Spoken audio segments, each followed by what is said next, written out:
Projeto Xingu é um programa de extensão da Escola Paulista de Medicina, da Universidade Federal de São Paulo, que tem trabalhado com as questões da saúde indígena desde 1965. O Projeto Xingu começa quando o professor Baruzzi ele gostava de ir em caravanas médicas que iam para o sertão, para o interior do país, naquela época, nos anos 60. Numa dessas viagens que ele fez, lá para a região da Ilha do Bananal, ele parou no Xingu. Então, a partir desse encontro com Orlando Vilas Boas, vê um paciente, e aí o Orlando chama então o professor Baruzzi para levar uma equipe e começar a cadastrar, a entender como que seria o atendimento à saúde.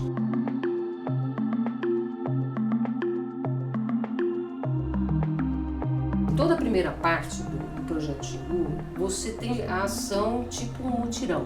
Você tinha uma ação muito voltada para acompanhamento de epidemias, de surtos e também muito fortemente a imunização. Porque você tinha muitas epidemias que acabavam com povos inteiros, como o sarampo, e faziam um cadastramento das pessoas, faziam um prontuário delas, porque eles mudam de nome ao longo da vida.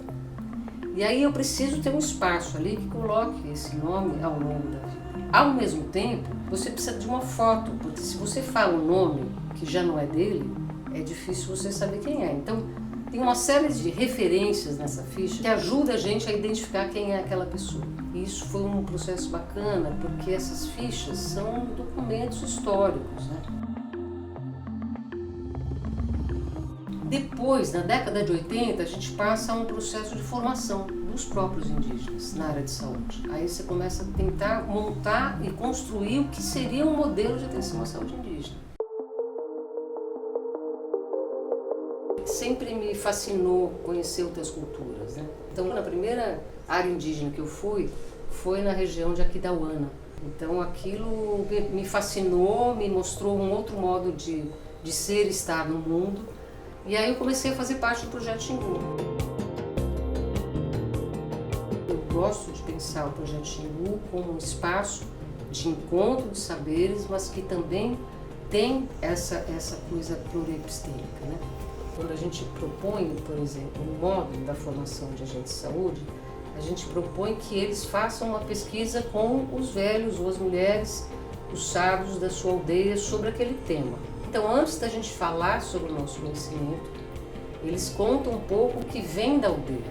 Quando se pergunta, por exemplo, mas por que eu estou doente agora? Por que aconteceu dessa maneira?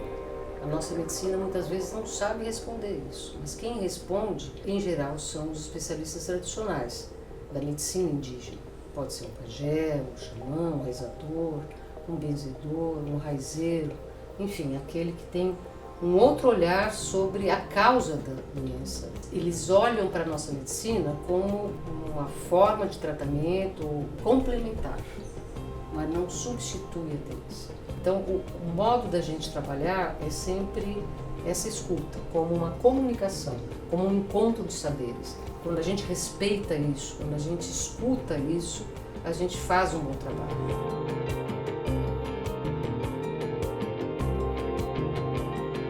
Hoje em dia, a gente foi para além do território do Xingu. A gente tem trabalhado com a formação das pessoas no curso de especialização em saúde indígena, que pega profissionais que atuam em todo o país. E a gente tem uma outra prática que é a coordenação do cuidado que a gente tem feito aqui no Ambulatório de Saúde dos Povos Indígenas. É um ambulatório de média e alta complexidade que recebe pacientes de todo o país, que é um braço do Projeto Xingu. Tem sido muito interessante e importante para os alunos perceberem como que é isso de eu atender uma pessoa que vem lá do Amapá, como que ele vai ser atendido aqui, que comida ele vai comer nesse hospital, como é que eu vou discutir com os médicos que estão atendendo, com os residentes que estão atendendo.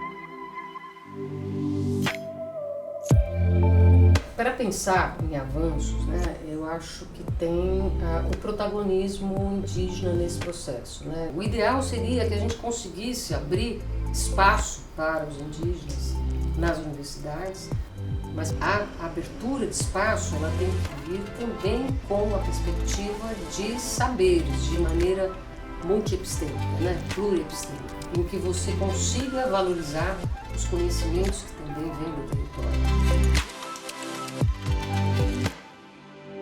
E hoje em dia, eu como coordenadora, eu olho para todo esse caminho e eu quero chegar, por exemplo, aonde um indígena possa assumir esse papel. À medida que os indígenas vão também ocupando esses espaços, que eles consigam avançar isso para onde precisar ir. Esse é um caminho que eu enxergo para o projeto. Ficar velhinha, né? E poder acompanhar isso.